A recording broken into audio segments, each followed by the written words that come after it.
Salam saudara pemirsa, selamat berjumpa kembali dengan kami dalam program Berita Pengharapan. Saudara pemirsa, hari ini saya mengajak saudara merenungkan firman Tuhan yang tidak biasa. Ya, oleh karena apa?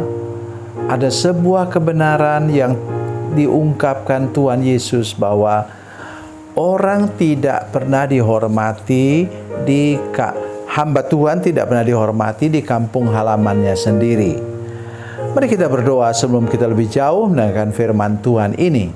Bapa, dalam nama Yesus, terima kasih banyak Tuhan untuk kebenaran firman Tuhan yang akan kami renungkan sebentar. Berkati kami, beri hati yang terbuka untuk menerima firman Tuhan dan berjaga-jaga supaya kami jangan jatuh ke lubang yang sama. Dalam nama Yesus, haleluya, amin. Saudara pemirsa, mari kita membaca Alkitab kita dari Perjanjian Baru. Perjanjian Baru, Injil Matius pasalnya yang ke-13, ayat yang ke-57 sampai 58. Demikian bunyi firman Tuhan, mereka pun kecewa dan menolak Dia. Yesus berkata kepada mereka, seorang nabi dihormati di mana-mana kecuali di kampung halamannya dan di rumahnya. Karena mereka tidak percaya, tidak banyak mujizat diadakannya di situ. Amin. Kita tidak hanya mau melihat efek negatif dari sifat di mana keluarganya di Nazaret tidak menerima Dia. Tapi mari perhatikan betul-betul ya bagian firman Tuhan ini. Yang pertama ialah apa yang salah dengan Yesus. Dalam Injil konteks Injil Markus disebut dia tukang kayu. Memang dia harus berjuang menghidupi adik-adiknya. Dari umur 12 tahun dia sudah jadi tukang kayu. Karena Yusuf ayahnya secara manusia sudah meninggal. Jadi coba saudara bayangkan berapa banyak saudaranya yang harus dia hidupi selama apa? 18 tahun. Apanya yang salah? Tidak ada yang salah.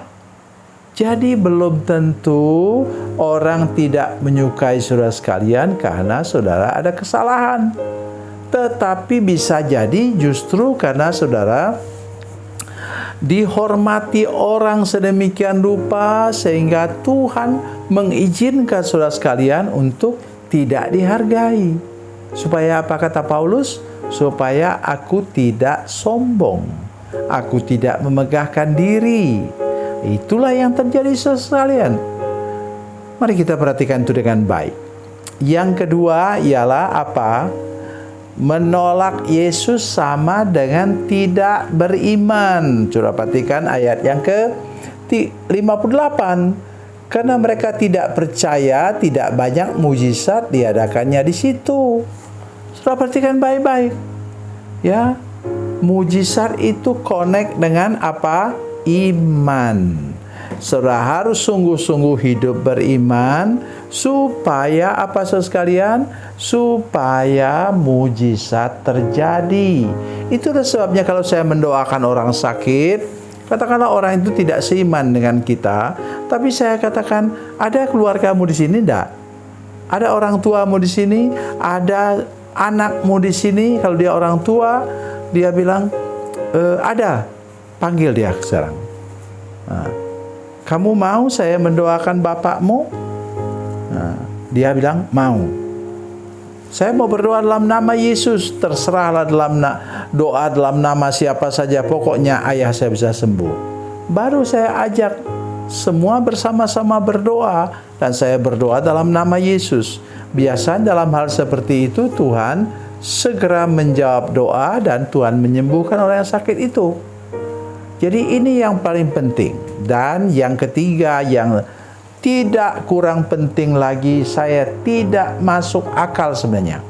Karena Bunda Maria dengan adik-adiknya satu pun tidak mengikut Yesus.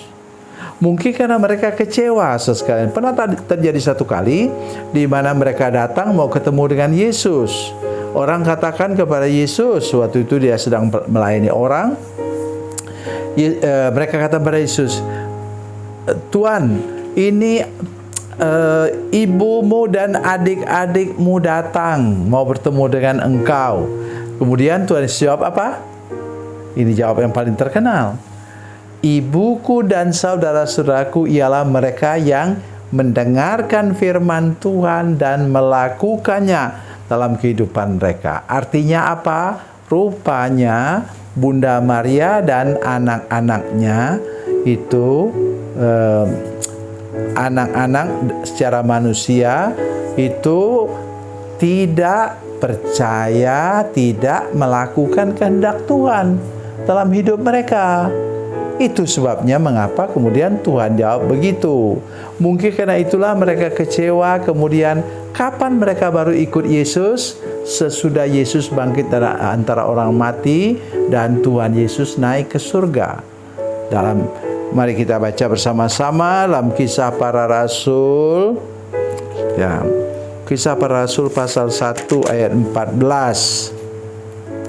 Mereka semua bertekun dengan sehati dalam doa bersama dengan beberapa perempuan serta Maria ibu Yesus dan saudara-saudara Yesus. Oh, luar biasa saudara sekalian. Artinya di belakang ada pemulihan. Oleh karena itu kalau kita misalnya kita kurang dihormati orang, atau kita seperti hamba Tuhan yang kurang dihargai orang lain, mungkin kita tidak punya karunia khusus dalam pelayanan, tenang saja, teruskan perjalanan, teruskan pelayanan. Nanti di ujung jalan sana penghormatan itu akan datang sendiri kalau sudah setiawan melayani Tuhan seperti Yesus. Tuhan Yesus memberkati, Tuhan Yesus baik. Mari kita berdoa. Bapa, dalam nama Yesus, terima kasih banyak untuk kebenaran firman Tuhan yang kami dengar hari ini. Engkau memberkati semua pemirsa, semua jemaat yang menyaksikan program ini, supaya kami tahu menghargai dan menghormati hamba Tuhan. Terima kasih Bapa di surga, dalam nama Yesus. Haleluya. Amin.